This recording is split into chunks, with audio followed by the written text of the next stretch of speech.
हर हर महादेव। श्री शिवाय नमस्तुभ्यम। साल का पहला चंद्र ग्रहण कब लगेगा? सूतक काल कब से कब तक मान्य होगा? इस चंद्र ग्रहण का प्रभाव भारत में पड़ेगा या नहीं? सूतक काल को माना जाएगा या नहीं माना जाएगा? सूतक काल के दौरान क्या कार्य करने चाहिए और क्या कार्य नहीं करने चाहिए?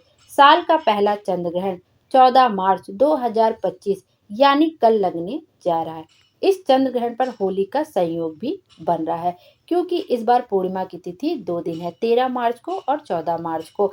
जो पूर्णिमा का व्रत रखा गया वो 13 मार्च को रखा गया है और पूर्णिमा पर जो स्नान दान करने का शुभ मुहूर्त है वो 14 मार्च को है और होली भी, रंग वाली होली भी 14 मार्च को खेली जाएगी। तो चंद्र ग्रहण भी, साल का पहला चंद्र ग्रहण इस बार 14 मार्च को लग रहा है और संयोग से उसी दिन होली भी पड़ रही है। यह चंद्र ग्रहण सिंह राशि और उत्तर फाल्गुनी नक्षत्र में लगने जा रहा है। साथ ही यह चंद्र ग्रहण बहुत ही खास माना जा रहा है, क्योंकि चंद्र ग्रहण एक ब्लड मून, लाल चांद के रूप में दिखाई देगा। ज्योतिष शास्त्र में ग्रहण लगना खगोलीय घटना के रूप में देखा जाता है। सूर्य की परिक्रमा के दौरान जब पृथ्वी चांद और सूर्य के बीच में आ जाती है तब चंद्र ग्रहण लगता है। आइए जानते हैं कि यह चंद्र ग्रहण भारत में दिखाई देगा या नहीं और इसका सूतक काल भारत में मान्य होगा या नहीं। जो साल का पहला चंद्र ग्रहण लग रहा है वो 14 मार्च 2025 का नहीं, सुबह 9:29 से शुरू होगा और इसका समापन दोपहर में 3:29 पर होगा। यह चंद्र ग्रहण भारत में दिखाई नहीं देगा और चंद्र ग्रहण की कुल अवधि 6 घंटे 2 मिनट रहेगी। और जो ब्लड मून है, ब्लड मून का नजारा सुबह 11:29 से लेकर दोपहर 1:01 तक दिखाई दे सकता है। यह चंद्र ग्रहण कहाँ कहाँ पर दिखाई देगा? यह भारत में तो नहीं दिखाई देगा। यह चंद्र ग्रहण उत्तरी दक्षिणी America, north south America, Europe, Australia और अफ्रीका में यह ग्रहण दिखाई देगा।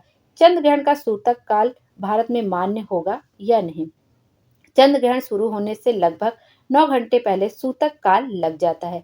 क्योंकि यह चंद्र ग्रहण भारत में नहीं दिखाई देगा तो इसका सूतक काल भी नहीं मान्य होगा। सूतक काल में क्योंकि देवी देवताओं की पूजा और अन्य शुभ कार्य करने नहीं माने जाते हैं, तो आप अपनी होली, रंग वाली होली खूब धूमधाम से खेलिए, विधि विधान से पूजन करिए, क्योंकि चंद्र ग्रहण जो है वो भारत पर इसका असर दिखाई नहीं देगा, अन्य देशों में इसका असर हो रहा है। आइए देखते हैं कि ब्लड मून क्या होता है। जब चांद धरती की परछाई के पीछे पूरी तरह से ढक जाएगा तब इस पर सूरज की कोई रोशनी नहीं पड़ रही होगी, यह अंधेरे में चला जाएगा। लेकिन चांद कभी पूरी तरह से काला नहीं होता है, यह लाल रंग का दिखने लगता है। इसलिए कई बार पूर्ण चंद्र ग्रहण को लाल या खूनी चांद भी कहते हैं, ब्लडी चांद भी कहते हैं।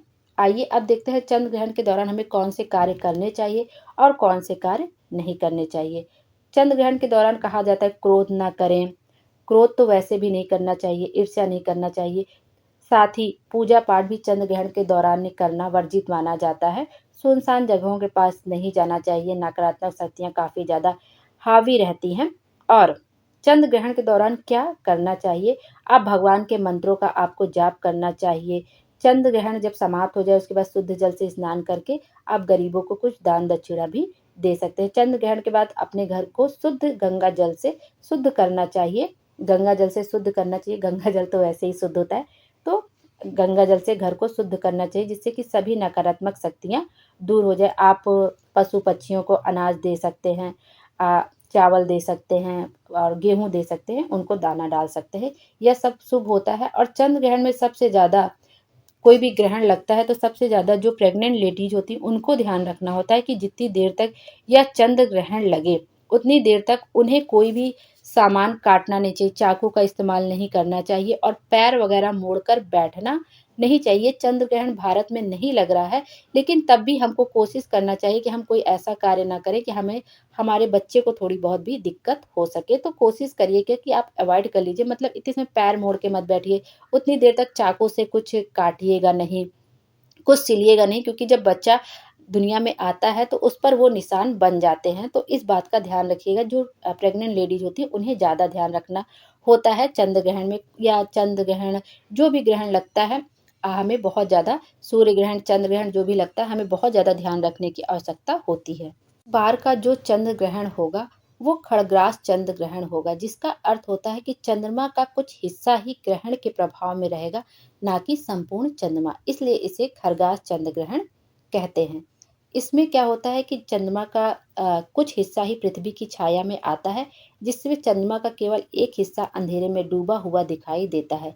इसे खड़गास रूप में देखा जाता है और यह देखने के लिए विशिष्ट स्थानों पर यह ग्रहण दिखाई देगा। तो इस बार जो होली का हमारा त्योहार है उस पर कोई भी असर नहीं होगा, क्योंकि यह जो ग्रहण है वो भारत में नहीं मान्य होगा।